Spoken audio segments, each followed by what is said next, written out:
Good morning.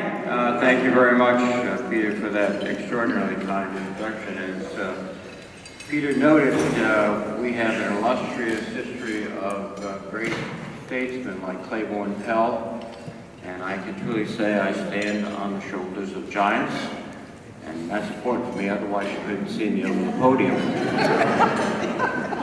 It's a pleasure to be here, but it's also a bit bittersweet because this actually is Ford Bell's last as the president of the American Alliance of Museums. Isn't that correct, Ford? So thank you for your leadership, your service.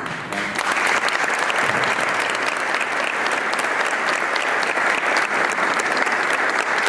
Let me also recognize Dan Yeager of the New England Museum Association. We in New England and Northeast have an extraordinary museum community.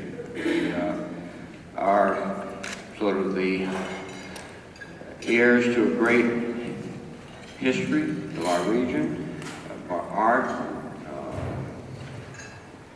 critical infrastructure, historic sites. All of these are preserved, maintained, and made accessible to people throughout this country because of your efforts and so much more of what you do.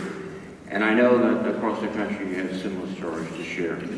Your work is of vital importance to the quality of our life and to our communities and to even our economic productivity and our attractiveness as a place to live and a quality of life to maintain.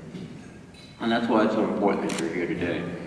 As you know, I don't have to tell you, we're facing significant budget challenges here. Indeed, I don't think it's unique to the federal government. But these are real challenges and we have to face them in the very, very short run. And it's essential that as you go out today and talk to your representatives, that they understand how the Institute of Museum and Library Services, the Office of Museum Services in particular, support key institutions back home. A little insight here is senators and representatives are very much interested in the great scheme of things, but they're vitally interested in what happens back home.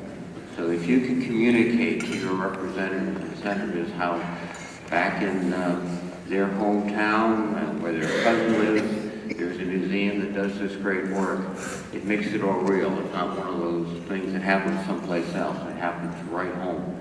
So I encourage you to do that, to be very, very explicit and specific when it comes to the operations in museums throughout the country.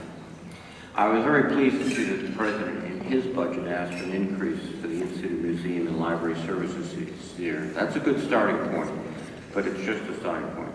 Now we need your help to make the case as you talk to your representatives and your senators. And also, in addition to appropriations, we have to, once again, reauthorize the Museum and Library Services Act later this Congress.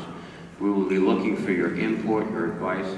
It was so critical last time when we went through this process to get the real perceptions, the advice, the counsel, the insights of people that every day work in museums and libraries throughout this country.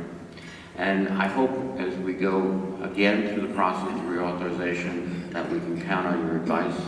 And as I tell everyone, it's true, don't assume we know what you know. We don't. So if you think it's important, don't just say, well, we must know that, it's obvious.